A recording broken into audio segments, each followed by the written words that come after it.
UP में आलू की कीमत में लगातार इजाफा हो रहा है। 10 दिन पहले तक 30 रुपए किलो बिकने वाला आलू की कीमत अब 35 रुपए प्रति किलो हो गई है। व्यापारियों का कहना है कि करीब 4 साल बाद ऐसा मौका आया है जब 1 किलो आलू की कीमत में 2 किलो प्याज बिक रहा हो। कैथल में मानसून में बरसात के बाद सब्जियों पर महंगाई की मार पड़ी है। इस कारण लोगों का फिर से रसोई का बजट बिगड़ने लगा है। बरसात होने के लोकल सब्जियों की आवश्यक कम हो गई है, जिस कारण महंगाई होने लगी है। सब्जियों में आलू 20 से 30, मटर 120 से 140, शिमला मिर्च 30 से 40 रुपए और टमाटर का भी दाम 40 रुपए प्रति किलो तक पहुंच गया है, जिससे गृहिणियों का रसोई का बजट बिगड़ रहा है। बांग्लादेश प्याज की काफी ज्यादा मांग होने के कारण नासिक के लासलगांव प्याज मंडी से 480 मैट्रिक टन प्याज बांग्लादेश के लिए भेजी जा रही है। पहली बार यह प्याज पार्सल वैन के जरिए बांग्लादेश निर्यात की जा रही है। हिमाचल प्रदेश में कोरोना संकट के बीच किसानों को उनकी फसल के बेहतर दाम मिल रहे हैं। इन दिनों किसानों को टमाटर और शिमला मिर्च के अच्छे दाम मिल रहे हैं। शिमला मिर्च की कीमत 30 रुपए प्रति किलो तक पहुंच गई है, जबकि टमाटर भी 40 के पार पहुंच गया है। खास यह है कि इस बार सब्जी मंडी में कीमतें स्थिर हैं। अक्सर देखा गया है कि मंडियों में भाव ऊपर नीचे होते रहते हैं, लेकिन इस साल किसानों की फसल के दाम स्थिर बने हुए हैं। उज्जैन के शाहजहांपुर में लहसुन की तेजी से शहर की मंडी व्यापारी और किसानों के चेहरे पर रौनक लौट आई, क्योंकि लॉकडाउन के बाद खुली मंडी में ना माल की जोरदार आवक थी, ना बाजार में डिमांड बढ़ रही थी।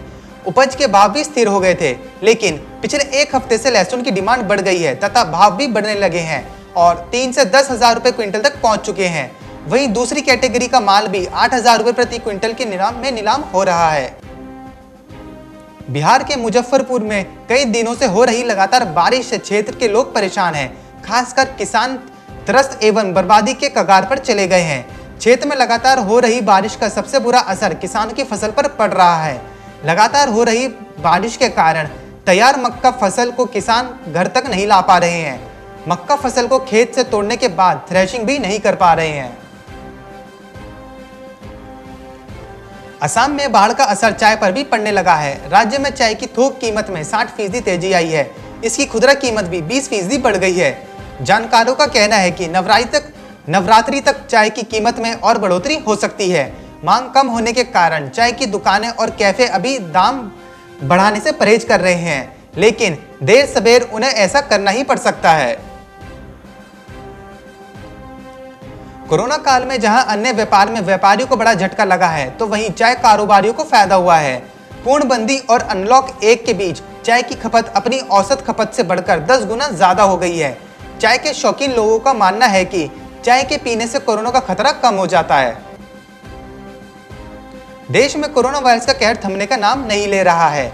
लगातार बढ़ते कोरोना वायरस संक्रमण के मामलों के कारण देश में विभिन्न चीजों का उत्पादन घटा है। इसका प्रभाव व्यापारियों, किसानों से लेकर आम लोगों तक पड़ रहा है। पंजाब का भी यही हाल है। राज्य में कोरोना वायरस संक्रमण के कारण बिजनेस घटने से किसानों ने अपने खेतों में कई फसलों और सब्जियां उगाना बंद कर दिया है। इसके कारण राज्य में अब सब्जियों के दाम बढ़ रहे हैं। उतार चढ़ाव भरे मौसम के बीच मानसून दिल्ली एनसीआर के लोगों पर एक बार फिर मेहरबान होने जा रहा है। बुधवार से दिल्ली एनसीआर में एक बार फिर झमाझम बारिश का दौर शुरू होगा। बारिश का यह दौर अगले 2 दिन चलेगा। बुधवार एवं बृहस्पतिवार के लिए मौसम विभाग ने ऑरेंज अलर्ट भी जारी किया है।